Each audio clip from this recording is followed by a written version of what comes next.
Police అధికారులు వ్యవహరిస్తున్నటువంటి తీరు, Telugu Desam party నాయకులు వ్యవహరిస్తున్నటువంటి తీరు ఇవన్నీ చూస్తే ప్రజలకందరికీ ఈ ప్రజాస్వామ్య వ్యవస్థపైన ఈ వ్యవస్థలపైన నమ్మకం పోయే రకంగా ఇక్కడ పరిస్థితులు ఉన్నాయి. గత 3-4 రోజుల నుంచి జరుగుతున్నటువంటి విషయాలన్నీ ఒకసారి గమనిస్తే 4 రోజుల క్రితం వైఎస్ఆర్సీపీకి సంబంధించినటువంటి నాయకులు కొంతమంది మీద నిష్కారణంగా ఒక పెళ్లికి పోతే తెలుగుదేశం పార్టీకి సంబంధించినటువంటి కొంతమంది దండగులు దాడి చేయడం జరిగింది. వాళ్ళను బాగా కొట్టడం జరిగింది. వాళ్ళు హాస్పిటల్ పాలైనారు. అదే కంప్లైంట్ను ఆ రోజు కూర్చొని పోలీస్ స్టేషన్లో ఇచ్చాము. దానికి సంబంధించి వెంటనే చర్యలు తీసుకోవాలని చెప్పి ఎస్పీ గారికి కూడా ఆ మరుసటి రోజు ఉదయమే ఫిర్యాదు చేయడం జరిగింది. కాకపోతే ఎస్పీ గారికి ఫిర్యాదు ఇచ్చి బయటికి వచ్చిన ఒక అర్ధగంటకు తిరిగి నేను కడప నుంచి పులివెందులకు చేరుకునే లోపే మళ్ళా ఇక్కడ ఒక భయంకరమైనటువంటి దాడి. ఒక ఎమ్మెల్సీ మీద, ఈ ప్రాంతంలో ఒక మంచి పేరున్నటువంటి రామలింగారెడ్డి అని చెప్పి వైఎస్ఆర్ కాంగ్రెస్ పార్టీ నాయకుడి పైన, హేమాద్రి రెడ్డి అనేటువంటి వైఎస్ఆర్సీపీ నాయకుల మీద, ఇతరుల మీద దాడి జరిగింది. నల్లగొండవారిపల్లె అని చెప్పి ఒక పల్లెకు మాకు సంబంధించినటువంటి కొంతమంది ఇళ్లకు పోయి వాళ్ళతో ఎలక్షన్ గురించి మాట్లాడి తిరిగి వస్తుండగా దారి కాచి ఏ రకంగా అయితే బందిపోట్లు పూర్వం దాడి చేస్తున్నారో ఆ రకంగా దాడి చేసి గాయపరచడం జరిగింది, హత్యాయత్నం చేయడం జరిగింది. కానీ దౌర్భాగ్యం ఏదైందంటే ఒక పక్క దాడి చేసినటువంటి వ్యక్తులు వాళ్ళు ఇచ్చినటువంటి దాడి ఎవరైతే చేశారో వాళ్ళు కూర్చొని తిరిగి వైఎస్ఆర్ కాంగ్రెస్ పార్టీ నాయకులపైన ఎస్సీ ఎస్టీ అట్రాసిటీస్ కేసు పెట్టడము, ఆ కేసును నమోదు చేయడం జరిగింది. ఇంతకంటే దౌర్భాగ్యం ఒకటి ఉంటుందా? ఒకసారి ఆలోచన చేయాలి.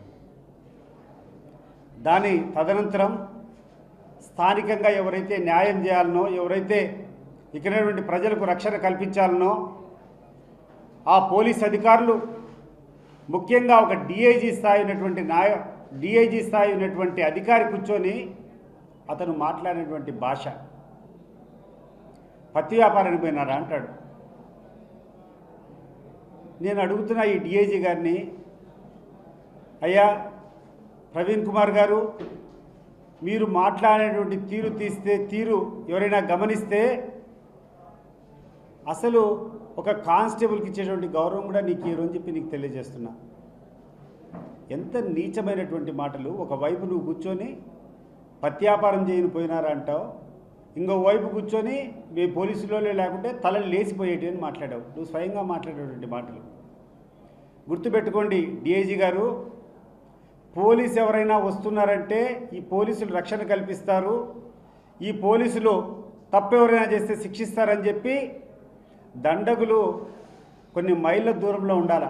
అటువంటిది కూతవేట మీరు 100 మీటర్ల దూరంలో ఉండగానే వాళ్ళు వచ్చి ఒక ఎమ్మెల్సీ మీద, మా నాయకుల మీద దాడి చేశారంటే మీరు ఇచ్చినటువంటి ప్రోత్సాహం ఉందా లేదో ఒకసారి మీరు ఆలోచన చేసుకోండి. దానికి తోడు మళ్ళా నువ్వు మేము రక్షించుకుంటే అని మాట్లాడుతున్నావు. అంటే దాడి నువ్వే చేయమని చెప్పి లాస్ట్ నిమిషంలో వచ్చి నువ్వే కాపాడినావా అని చెప్పి నేను అడుగుతున్నాను. ఇక్కడటువంటి డిఎస్పీ గారి వ్యవహారం చూస్తే, అయ్యా ఇట్లా అన్యాయం అయిపోతూ ఉంది, ఇట్లా ఇబ్బందిగా ఉంది, ఈరోజు ఇట్లా దాడి చేస్తారని చెప్పడం పోతే గతం కంటే మెరుగ్గా చేస్తాననేటువంటి మాటలు నాకు అర్థం కావడం లేదు. వీళ్ళందరూ కూర్చొని ఏ రకమైనటువంటి సందేశాన్ని ఈ రాష్ట్ర ప్రజలకు ఇవ్వదలుచుకున్నారు? ఇంత పనికిరాని వ్యవస్థ ఈరోజు కూర్చొని ఈ పోలీసులు వాళ్ళ అండ చూసుకొని ఈరోజు అరాచక శక్తులు ఇంత విచ్చలవిడిగా తిరుగుతూ ఉంటే ఈరోజు మళ్ళా బీటెక్ రవి కూర్చొని ఒక స్టేట్మెంట్ ఇస్తాడు. సాక్షి ఓబీ వ్యాన్లకు దాడి చేస్తారంట, దాడి చేసేది వాళ్ళంతకు వాళ్ళే దాడి చేసుకొని ఇతరుల మీద కేసు పెడతారు, మాకు సంబంధం లేదని చెప్తారు. అసలు ఎక్కడికి పోతుంది ఈ వ్యవస్థ, ఏమి చేయాలనుకున్నానని చెప్పి నేను ఈ సందర్భంగా వీళ్ళందరినీ అడుగుతున్నా. ఒక చిన్న ఎన్నిక, ఒక జెడ్పీటీసీ, దీనివల్ల కొంపలేం మునగవు, దీనివల్ల కిరీటాలు మారవు. కానీ దీన్ని ఆసరాగా తీసుకొని కొంతమంది స్వార్థపరులు వాళ్ళకు కావాల్సినటువంటి లక్ష్యాలను వాళ్ళు సాధించుకునేదానికి, వాళ్ళకు కావాల్సినటువంటి కొన్ని పనులు వాళ్ళు సాధించుకునేదానికి, వాళ్ళకు కావాల్సినటువంటి పదవుల కొరకు, వాళ్ళకు కావాల్సినటువంటి కొన్ని ఆదాయ వనరుల కోసం కొంతమంది చేస్తున్నటువంటి ఈ కార్యక్రమానికి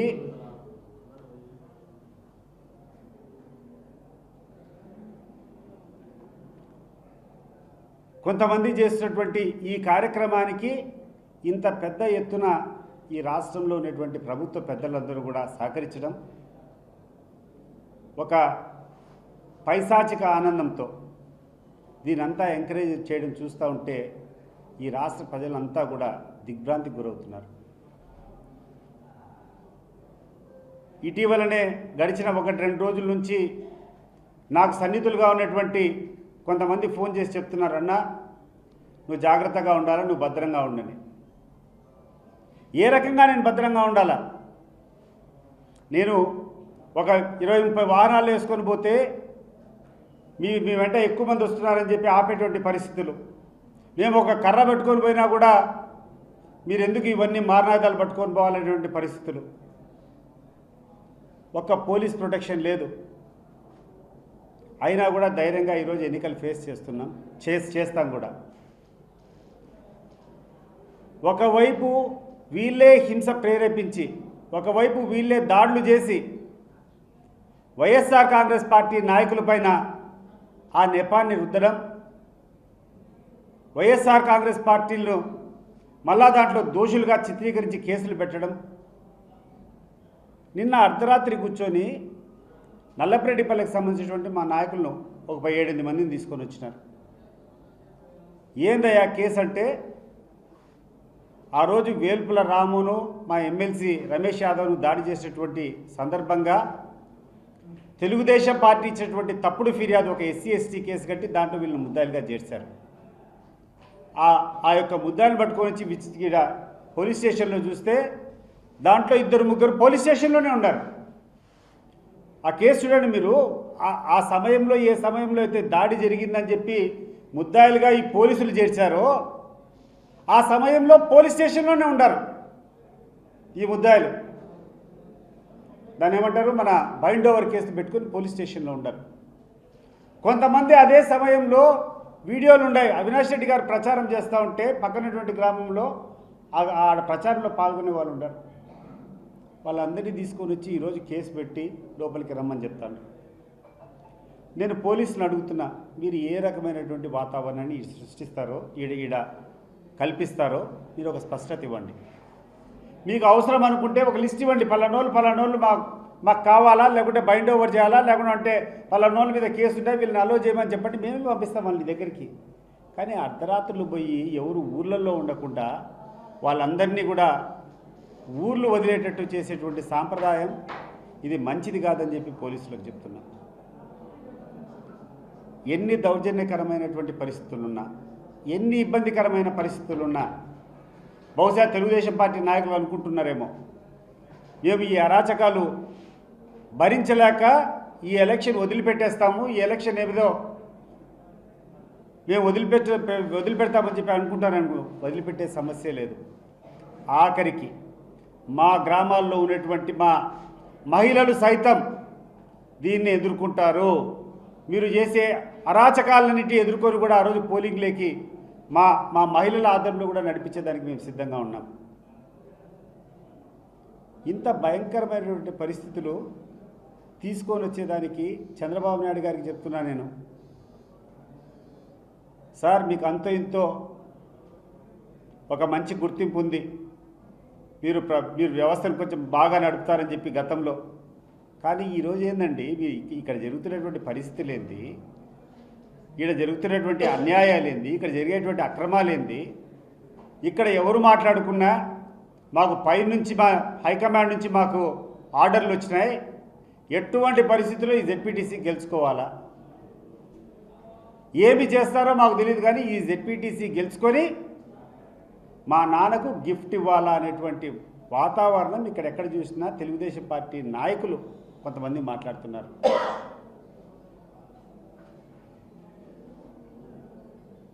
లోకేష్ అడుగుతున్నా, కొంతమంది నాతో అంటారు, నువ్వు లోకేష్ను చాలా ఘాటుగా మాట్లాడినావు, ఎటువంటి పరిస్థితుల్లో ప్రతీకారం తీర్చుకోవాలా అని చెప్పి నీ మీద దాడి చేసేదానికి కొంతమంది ప్రయత్నం చేస్తామంటారు. లోకేష్ చెప్తాను, నేను ఏ రోజు ఒక వ్యక్తిని అన్యాయంగా దూషించినటువంటి పద్ధతి నాకు లేదు. కానీ ఒకటి గుర్తుపెట్టుకో, నువ్వు ఎక్కడైనా దురుసుగా, నువ్వు ఎక్కడైనా మా నాయకుని మాట్లాడినప్పుడు నేను మాట్లాడకుండా వదిలిపెట్టే సమస్య లేదు. ఇప్పుడు కాదు, భవిష్యత్తులో కూడా మీరు హుందాగా మాట్లాడి మేము హుందాగా మాట్లాడతాం, మీరు హుందాగా సమస్యలపైనే మాట్లాడి మేము సమస్యల మీదనే మాట్లాడతాం.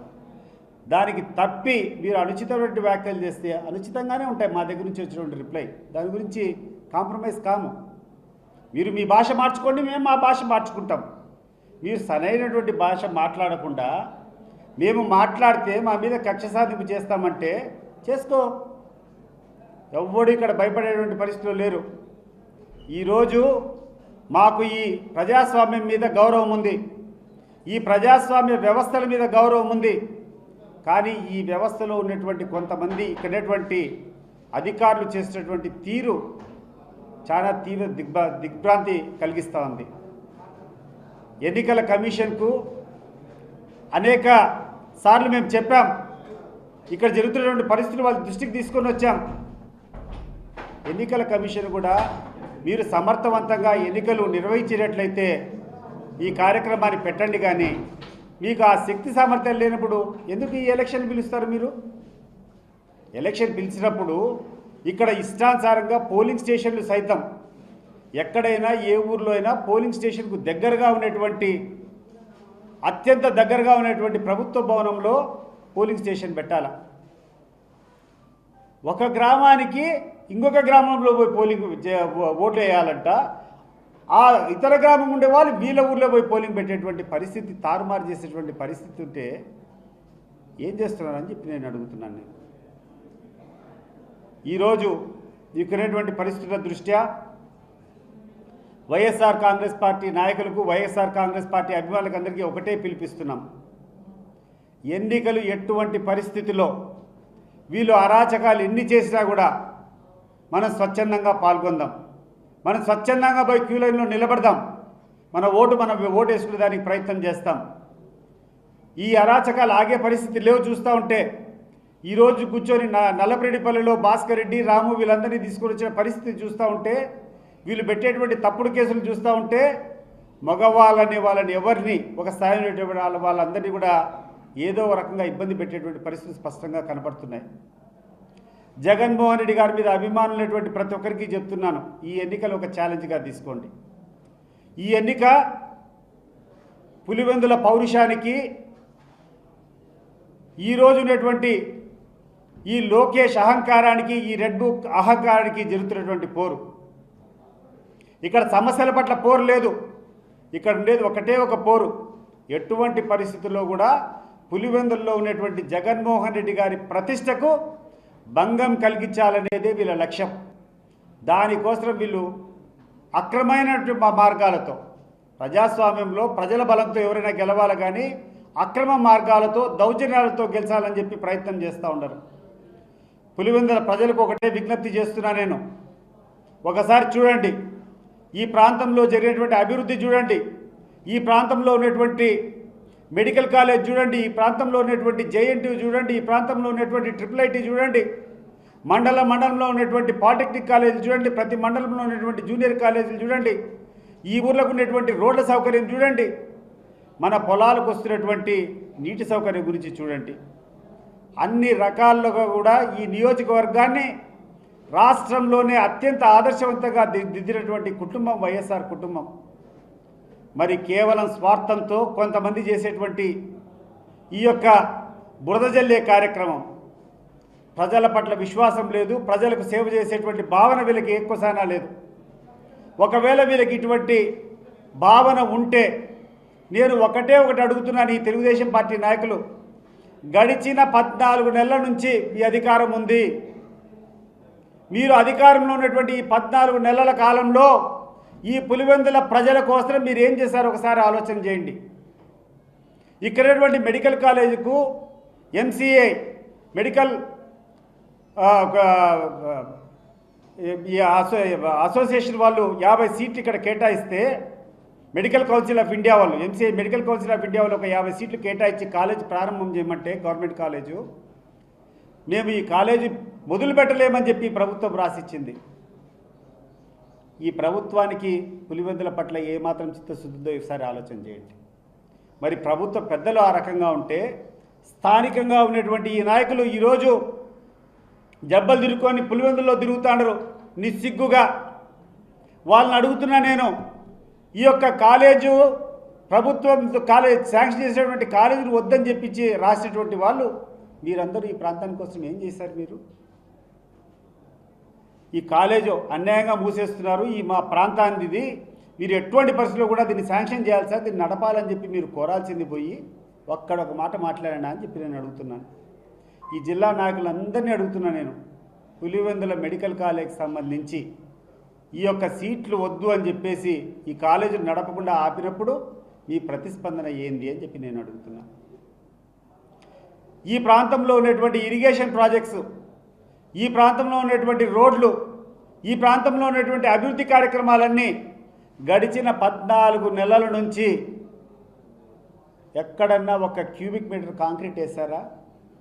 ఎక్కడైనా ఒక క్యూబిక్ మీటర్ మట్టి తీసి పక్కన వేశారా? ఇక్కడ పనులు చేసేటువంటి కాంట్రాక్టులకు ఎక్కడైనా పేమెంట్లు ఇచ్చారా అని చెప్పి నేను అడుగుతున్నా. గాలేరు నగరి సుజల స్రవంతి జిఎన్ఎస్ఎస్ నుంచి హెచ్ఎన్ఎస్ఎస్ లింకు, అది రాయలసీమలో ఉన్నటువంటి చిత్తూరు జిల్లా ముఖ్యంగా చంద్రబాబు నాయుడు నియోజకవర్గం వరకు నీళ్లు పోవాలా. దారిలో ఉన్నటువంటి అన్నమయ్య జిల్లా అంతా బారుతుంది. కానీ ఆ స్కీము ఈ 14-15 నెలల నుంచి ఒక తట్టెడు మట్టి తీసి పక్కనేలే. దాని గురించి ఏమైనా పోరాడినారా? ఈ స్థానిక నాయకులు నేను అడుగుతున్నా. ఈరోజు ఎన్నికల్లో పోటీ చేసేటువంటి నాయకులను, వీళ్ళకు మద్దతుగా వచ్చేటువంటి నాయకులు నేను అడుగుతున్నా, దీని గురించి మీరు ఎక్కడైనా ప్రస్తావన చేశారా అని చెప్పి నేను అడుగుతున్నా. పులివెందుల నియోజకవర్గంలో గండి ఆలయం ఉంది, కావాలని చెప్పి నత్తనడక నడిపిస్తున్నారు. ఈ టైంకంతా ఈరోజు బ్రహ్మాండమైనటువంటి ఉత్సవాలు, గండివారాలంటే శ్రావణ మాసం వచ్చినప్పుడు బ్రహ్మాండంగా జరుగుతాయి. ఈ ఉత్సవాలకంతా ఆ టెంపుల్ ఎప్పుడో పూర్తి కావాల్సింది, కావాలని చెప్పి లేట్ చేస్తాను. దేనికి? మీకు సంబంధించినటువంటి వ్యక్తి చైర్మన్ అయినంత వరకు దాన్ని ఓపెన్ చేయకూడదని చెప్పి. వేంపల్లిలో మా రోడ్లన్నీ తవ్వి పెట్టినారు. ఈరోజు వేంపల్లి టౌన్లో పోయి చూడుకోండి. ఆ రోజు ప్రారంభమైనటువంటి పనులు, సైడ్ కాలువలు అయిపోయినాయి, డ్రైనేజెస్ అంతా అయిపోయినాయి. పనులు చేయాలంటే ఇంతవరకు ఒక క్యూబిక్ మీటర్నా కాంక్రీట్ వేశారా? దీంట్ల మీద మీరు పోరాటం చేయకుండా, దీంట్ల మీద మీరు స్పందించకుండా నాకు అర్థమే కావడంలో అసలు ఏ ధైర్యంతో వచ్చి మీరు పులివెందుల ప్రజలను ఓట్లు అడుగుతున్నారు? మీరు చేశారని చెప్పి పులివెందుల ప్రజలు మీరు ఓట్లు అడుగుతున్నారు. ఇప్పుడు ఏమి చూసి మీకు ఓట్లు వేయాలా? ఏ అర్హత ఉందని మీకు ఓట్లు వేయాలి? ఒకసారి ఆలోచించి. దానికి తోడు మళ్ళా ఈరోజు అరాచకాలు, ఒక్కడిని కూడా మనశ్శాంతిగా లేకుండా కూర్చొని మేము ఎట్లయినా గెలుస్తాం, దిగ్గింగ్ చేసి గెలుస్తాం, పత్రికా వాహనాలు కాలిపోతే మాకు సంబంధం లేదు, వాళ్ళే మా మీద దాడి చేసి మళ్ళీ మా మీదనే ఎస్సీ ఎస్టీ కేసులు పెట్టేది. చంద్రబాబు నాయుడు గారు ఈ రాష్ట్ర ముఖ్యమంత్రి, మీరు ప్రతి ఒక్కటి మీ ఆజ్ఞానుసారం జరుగుతుంది. గతంలో మీరు ఇటువంటి వ్యవహారాలు చేయలేదని చెప్పి నాకు తెలుసు. కానీ ఈరోజు చాలా విపరీతమైనటువంటి పరిస్థితులు జరుగుతున్నాయి. ఒక సునకానందం కోసం ఎవరినో తృప్తిపరిచేదానికి కొంతమంది వ్యక్తులు ఇటువంటి పనికిరాని పనులు చేసేటప్పుడు ఒక పెద్ద మనిషిగా కూర్చొని అవి జరగకుండా ఆపాల్సినటువంటి బాధ్యతలో నువ్వు ఉండి, ఒక ధృతరాష్ట్రుడు ఏ రకంగా దుర్యోధనుడు చేసేటువంటి అక్రమాలన్నీ భరించావో నువ్వు కూడా అట్లా చేయడం వల్ల చివరి దశలో నీ రాజకీయ చివరి దశలో నువ్వు చెడ్డ పేరు వస్తుంది. నీకు బాగా గుర్తుపెట్టుకోండి, ఇది మంచి పద్ధతి కాదు. లోకేష్ కూడా చెప్తున్నా నేను, this is the starting of your career. ఎక్కడ కూడా ప్రజాస్వామ్యంలో దౌర్జన్యాలకు హింసకు స్థానం లేదు. బహుశా ఈ ఎన్నికల్లో దౌర్జన్యం చేసి నువ్వు ఏమైనా సాధిస్తామని చెప్పి అనుకుంటున్నావేమో. ఒకవేళ మహా అంటూ నువ్వు సాధించి ఒకవేళ ఈ ఉప ఎన్నిక దౌర్జన్యకరమైనటువంటి పద్ధతిలో నువ్వు గెలుచుకున్నా కూడా అది గెలుపు కిందికి రాదు అని చెప్పి గుర్తు చేస్తున్నాను. ప్రజాస్వామ్య పద్ధతిలో ఎన్నికలు జరిగి స్వేచ్ఛగా ఎన్నికలు జరిపించాల్సినటువంటి బాధ్యత మీ మీద ఉంది. దాన్ని పక్కన పెట్టుకొని మీరు అప్రజాస్వామ్య పద్ధతిలో గెలిచినా కూడా ప్రజలు దీన్ని హర్షించరు.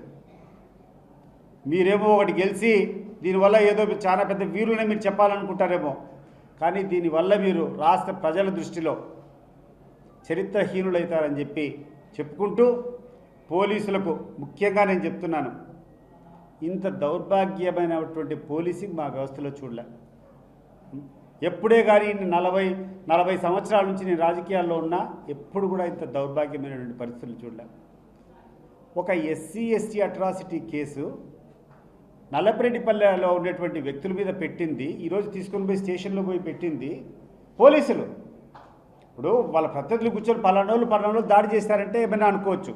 వాళ్ళు కొన్ని పేర్లు ఇచ్చి ఇతరులు అని చెప్తే ఆ ఇతరులు వీళ్ళు కూర్చొని చేసినారు పోలీసులు.